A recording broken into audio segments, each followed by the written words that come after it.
बऱ्याचदा आपण महादेवाच्या पिंडीची पूजा करताना चुकीच्या पद्धतीने पूजा करत असतो आणि चुकीच्या गोष्टी महादेवाच्या पिंडीवर आपण वापरत असतो.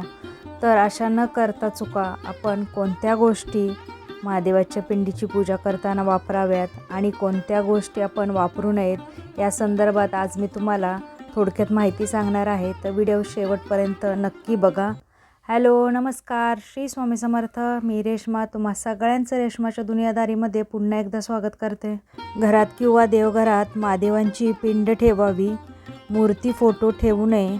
देवघरातील पिंडीवर नाग नसावा तथा नंदीही नसावा. पिंड साधी दगडी किंवा पितळेची असावी. देवघरातील पिंड 3 इंचापेक्षा मोठी असू नये, ती 3 इंचापेक्षा छोटी असावी. भगवान महादेव हे देवादिदेव असून हे न्यायप्रिय दैवत आहे आणि यांचे सर्व प्रकारचे भक्तही आहेत. जसं की देव, दानव, यक्ष, किन्नर, भूत, प्रेत, पिशाच आणि इतरही अनेक योनी जीव महादेवास भजतात आणि जिथे महादेवांची मूर्ती फोटो असतो तिथे त्यांचे सर्व भक्त उपस्थित होतात. ज्योतिर्लिंगाच्या ठिकाणी महादेवाच्या पिंडीला संपूर्ण गोलाक्ष प्रदक्षिणा करत नाहीत, तर अर्धवट प्रदक्षिणा करून नमस्कार करतात. कारण उत्तर दिशेला वरील सर्व भक्तांचा अदृश्य रूपाने उपस्थिती असते. उत्तर दिशेने महादेवाच्या पिंडीवर जलाभिषेक घातलेलं पाणी तीर्थरूपाने वाहत असते. ते ओलांडून गेल्याचे पातक लागते. महादेवाचा फोटो अथवा मूर्ती फक्त स्मशानभूमीत असते. देवघरात महादेवाचा फोटो अथवा मूर्ती नसावी. मानवाला पिंडीपूजन सांगितले आहे, म्हणूनच संपूर्ण भारतात महादेवाचे मुख्य शक्तिपीठावर महादेवाची पिंड लिंग रूपाने स्थापित केली जाते. ज्योतिर्लिंग ही लिंग म्हणजेच पिंडी रूपाने आहेत. यातून संपूर्ण विश्वाला वैश्विक ऊर्जा मिळते. महादेवांना नित्यशुद्ध पाण्यासह रुद्रसूक्त पठण करीत जलाभिषेक करावा. महादेवांना जल अतिप्रिय आहे. एखाद्याने महादेवास जल अर्पण केल्यास ते त्यावर खूप प्रसन्न होतात. महादेवांना मनापासून मोठ्या संख्येने एकत्र येऊन सामुदायिक रुद्राभिषेक केल्यास विपुल पर्जन्यमान राहते. गुरुचरित्रात असं म्हटलं आहे की नित्याच्या रुद्राभिषेकाने दीर्घायुष्य, आरोग्य मिळते आणि अकाली मृत्यू टळतो. श्रीमद भगवद्गीतेत असं म्हटलं आहे की महादेवांच्या नित्यनियम रुद्राभिषेकाने सेवा केल्यास घरी अखंड लक्ष्मी वास करते आणि त्या भक्ताच्या घरी अखंड श्रेय राहते आणि सर्व सुख समृद्धी वाढून सर्वत्र कीर्ती पसरते.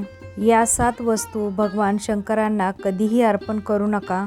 तर जाणून घ्या, भगवान शंकरांविषयी थोडी काळजी बाळगण्याची गरज असते. उत्साहाच्या भरात काही चुकीच्या गोष्टी आपल्या हातून घडत तर नाहीत ना, याकडे लक्ष देणे गरजेचे आहे. खाली दिलेल्या या सर्व गोष्टी भगवान शंकरांना कधीही अर्पण करू नका. पहिली गोष्ट आहे शंख. शिवपुराणानुसार भगवान शंकरांनी शंखाचूड नावाच्या राक्षसाचा वध केला होता. तो भगवान विष्णूंचा भक्त असल्याने त्यांची आणि लक्ष्मींची शंखाने पूजा केली जाते. दुसरी गोष्ट आहे हळदी कुंकू. भगवान शंकर अजन्म वैरागी आहेत, त्यामुळे शृंगारासंबंधित कोणतीही वस्तू त्यांना अर्पण केली जात नाही. हळदीलाही सौंदर्यवर्धक मानले जाते, त्यामुळेच हळद किंवा कुंकू भगवान शंकरांना अर्पण केले जात नाही. या गोष्टी भगवान विष्णूंना अर्पण केल्या जातात. तिसरी गोष्ट आहे तुळशीपत्र. असुराचा राजा जलंधर याच्याविषयी असलेल्या एका कथेनुसार त्यांची पत्नी वृंदा तुळशीचे रोपटे बनून गेली होती.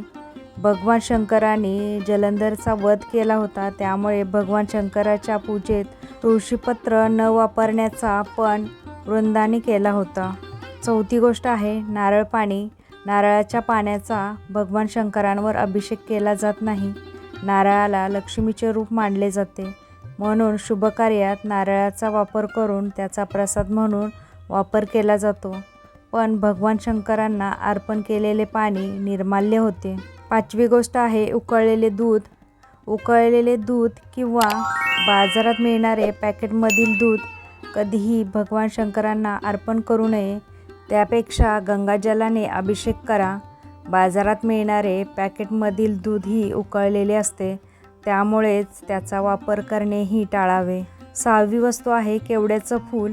भगवान शिवाच्या पूजेत केवड्याचं फूल वर्ज्य आहे.